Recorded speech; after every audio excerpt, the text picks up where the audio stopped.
Pessoal, é sobre o que vocês vão fazer estudo de caso? Assim, qual que é o eixo de articulação? Qual que é o eixo central que nós propomos que esses estudos de caso sejam feitos? O nosso eixo de articulação é mutação climáticas e as zonas críticas. Ao longo do nosso contato, né, da preparação de vocês enquanto professores e nesse último semestre, a gente falou muito sobre o conceito do antropoceno, né? O termo antropoceno ele foi cunhado em 2000 pelo químico holandês que ganhou o Prêmio Nobel de Química em 95, o Paulo Schütze, e refere-se à era em que vivemos, marcada pelo impacto da atividade humana na Terra. Nessa imagem aqui, que é a imagem da Nature, que está logo aqui à esquerda, a gente vai ver aqui a formação das eras geológicas, né? E a última que vocês vão conseguir ver aqui é o Holoceno. Então, está se discutindo esse conceito para entender se de fato o impacto da atividade humana produziu uma nova era, que a gente está saindo então do Holoceno e andando para o Antropoceno.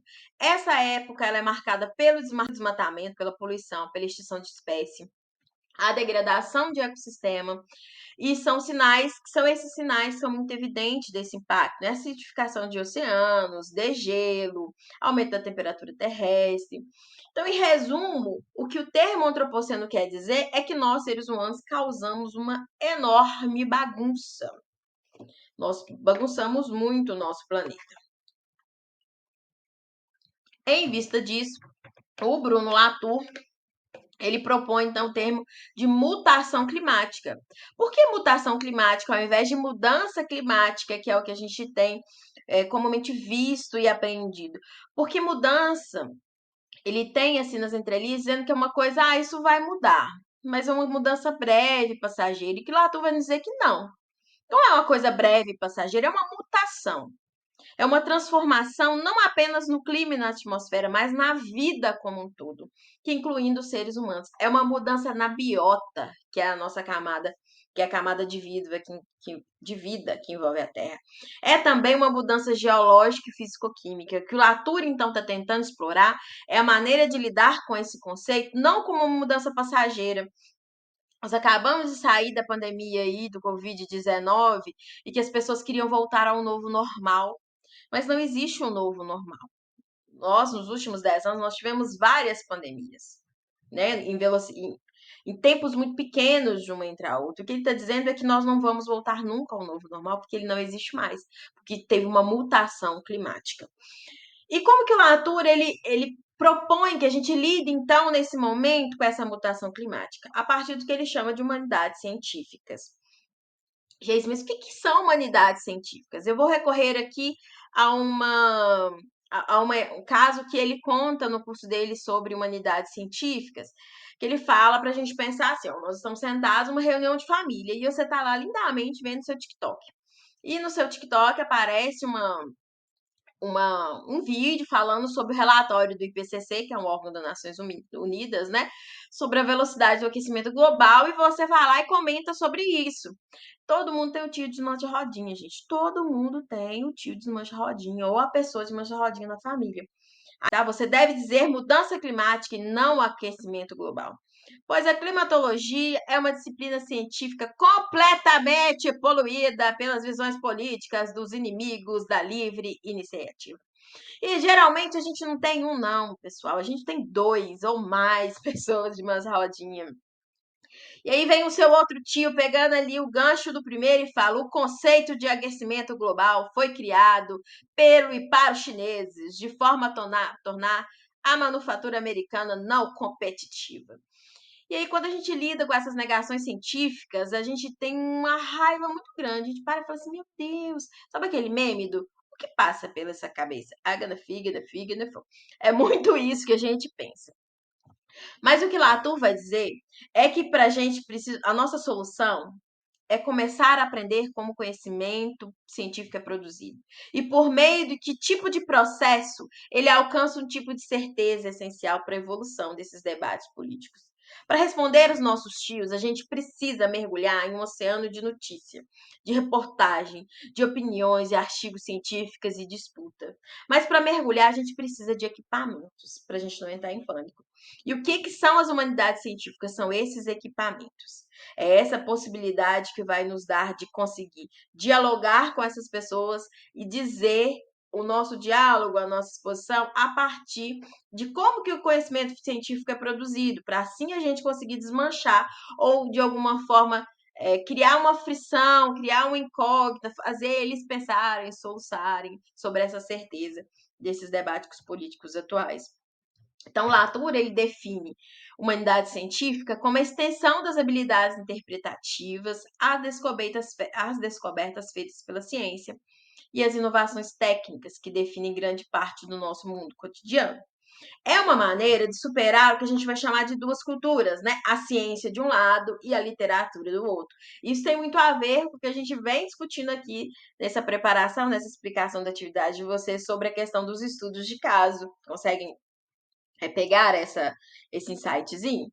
Então, a gente precisa equipar os futuros cidadãos com os meios para se sentirem à vontade, com muitas questões que atravessam as distinções entre ciência, moralidade, política e sociedade. Essas habilidades interpretativas são especialmente importantes quando se lida com as questões ecológicas, como as questões relacionadas ao antropoceno.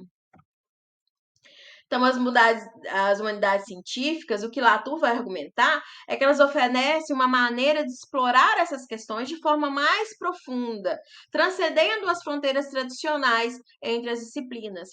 As humanidades científicas, então, propostas por Latour, representam uma abordagem interdisciplinar, que busca compreender a ciência não apenas como um conjunto de fatos, mas como atividade social construída por meio de uma rede complexa de interação entre humanos e não humanos. Gente, o que são esses não humanos que você está falando aqui? Eu estou falando de planta, bicho, leis, eu estou falando de equipamentos, eu estou falando de água, estou falando de direitos, eu estou falando desses não humanos. Então, Latour argumenta que é essencial considerar as dimensões sociais, políticas e culturais da produção científica, bem como as múltiplas perspectivas e interesses envolvidos nas questões científicas. Então, quais são as conexões que a gente vai fazer e a importância desse eixo de articulação, né, com a educação e ciência? Então, as humanidades científicas de Latour fornece uma lente através da qual os alunos eles podem entender a complexidade das interações entre a ciência, a sociedade e o meio ambiente. Ao explorar estudos de caso relacionados às mutações climáticas, os alunos podem examinar como os diferentes atores, incluindo cientistas, governos, plantas, animais, nascentes, empresas e comunidades locais, interagem e influenciam no problema. Bom, então eu falei de antropoceno, eu disse o que são as humanidades científicas, e aí a gente tem mais ou menos um eixo, né? Olha, eu tô sabendo aqui, já tô tendo insight do que eu posso fazer. Mas de forma muito específica, nós selecionamos uma parcela, uma pequena parcela de tudo que pode ser abordado nas humanidades científicas, nessa questão da mutação climática, e é essa parcela que nós queremos que os estudos de caso sejam feitos, ou seja, sobre essas parcelas, sobre esse termo específico aqui, que é as ciências das zonas críticas. Não estou complicando, tá? Vocês vão dar tudo muito explicadinho. Então, o que são as ciências das zonas críticas? É uma abordagem interdisciplinar que visa entender e gerenciar os processos complexos que ocorrem na interface entre a superfície terrestre e a atmosfera. As zonas críticas incluem o solo, superfície, subsuperfícies, rios, lagos e paisagens terrestres, onde ocorrem interações fundamentais entre processos geofísicos, biológicos, químicos e antropogênicos. As ciências da zona crítica, então, abrange uma variedade de disciplinas, incluindo geologia, hidrologia, biologia, química, ciências de solo, ciências atmosféricas e ciências sociais. Ao integrar os conhecimentos e metodologias dessas diferentes áreas, os cientistas das zonas críticas podem entender melhor a dinâmica e as resiliências desse sistema, bem como os impactos das atividades humanas sobre eles. Pessoal, vocês vão ter acesso no material a um vídeo que o Bruno explica muito detalhadamente o que é a ciência das zonas críticas, assim, para relembrar vocês o que é essa zona crítica que a gente já viu em sala de aula. E aí a gente tem esse videozinho que o Bruno gravou, que está no material que vocês têm aí em mãos.